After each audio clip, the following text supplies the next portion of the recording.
Breaking news tonight. History is about to be written or rewritten on the icy shores of Alaska. On August 15th, two of the most powerful leaders on the planet, U.S. President Donald Trump and Russian President Vladimir Putin will face each other in a meeting that could redefine the future of Ukraine, redraw the map of Eastern Europe, and reshape the balance of power between East and West. It's a summit shrouded in secrecy, surrounded by controversy, and charged with global anticipation. Will it lead to peace or plunge the world deeper into uncertainty? Tonight, we take you inside the facts, the strategies, the stakes, and the storm surrounding the Trump-Putin Alaska summit. The date is set, Friday, August 15th, 2025. The place, Anchorage, Alaska. A city more accustomed to fishing fleets and cold northern winds will now host the hottest geopolitical showdown of the year. This isn't just another diplomatic handshake. It's the first U.S.-Russia summit on American soil in nearly 4 decades. Not since 1988 has such a high-level face-off occurred inside the United States. And Alaska is no random choice. Once part of the Russian Empire until it was sold to the U.S. In 1867, this land carries the weight of shared history. Its selection is not only symbolic, it's strategic. The United States, unlike many European nations, is not a member of the International Criminal Court, meaning the ICC arrest warrant issued against Vladimir Putin is powerless here.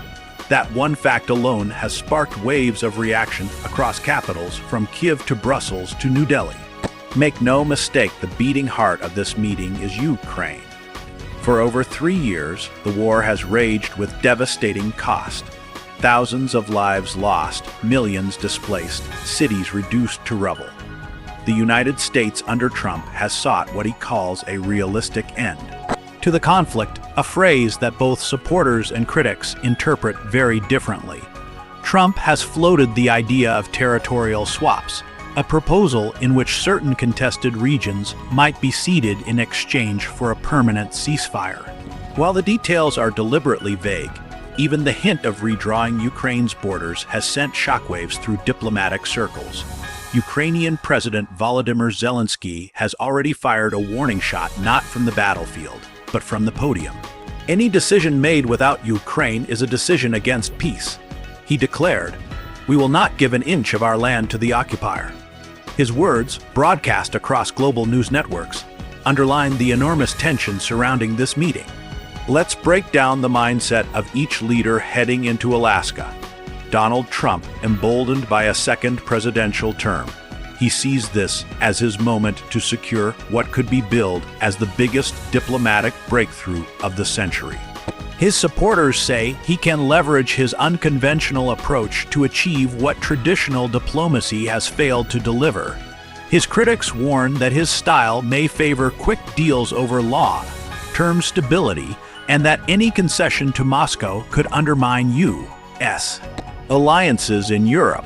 Vladimir Putin entering Alaska under unprecedented circumstances, still under ICC indictment, and still facing heavy Western sanctions. For Putin, this meeting is a chance to appear as an equal on the world stage, to bypass European isolation, and to secure terms that lock in Russia's territorial gains. In Russian state media, this summit is already being framed as proof that Washington must negotiate on Moscow's terms. But both leaders know the risks. If talks collapse publicly, it will not only be a personal embarrassment, it could trigger an escalation neither side can fully control. Why Alaska? Beyond the historical connection, geography sends its own quiet message. Anchorage is closer to Moscow than it is to Washington, D.C.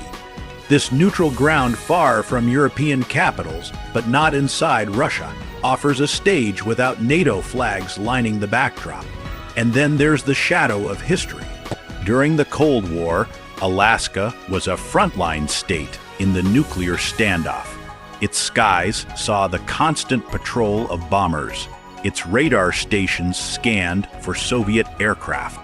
Now, decades later, it becomes the venue where the two great rivals will sit across from each other, with the world watching every move.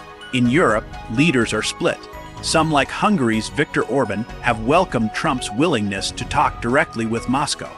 Others, particularly in Poland and the Baltic states, fear any deal could leave them more vulnerable. NATO officials are treading carefully, voicing support for diplomacy but warning against rewarding aggression. In Ukraine, public sentiment is firm.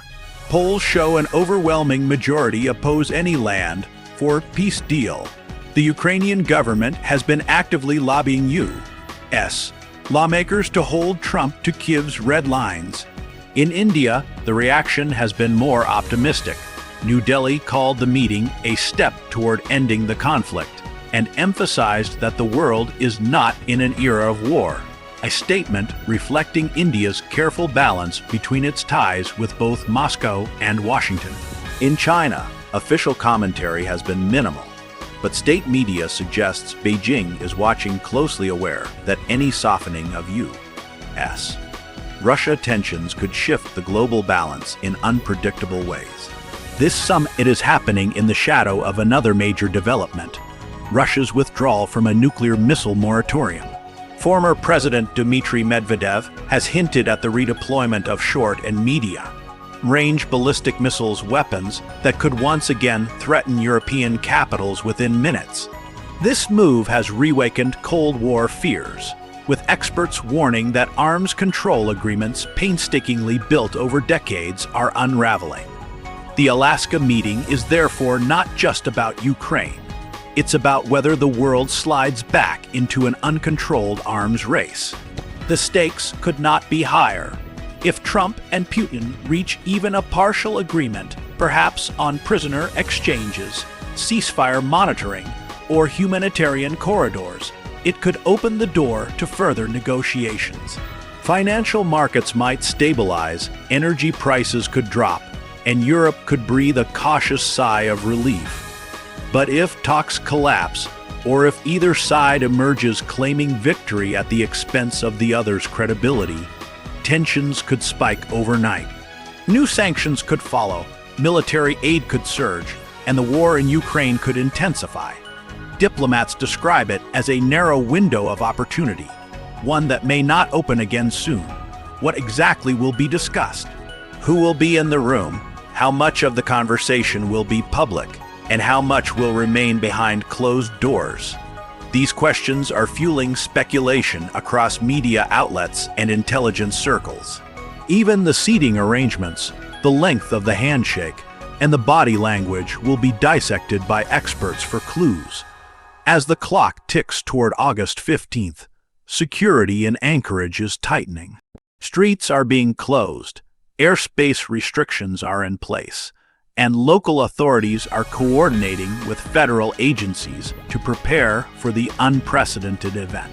Journalists from every major network, CNN, BBC, Al Jazeera, RT, and dozens more are booking hotel rooms, ready to broadcast live to billions. Protest groups both pro-Ukraine and pro-Russia are planning demonstrations. The city's normally quiet harbor will be under heavy patrol. In just days, two men will sit face to face in a room far from the front lines but closer than ever to the heart of this war's outcome.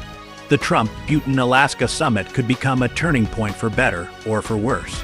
For some, it is a beacon of hope, a chance to finally silence the guns. For others, it is a dangerous gamble, one that could legitimize force as a tool for rewriting borders. The world will be watching and waiting, because when these two leaders speak, it is not just their nations that will feel the consequences. It is every capital, every market, and every soldier still standing in the snow of eastern Ukraine. We will bring you every development as it happens. Stay tuned.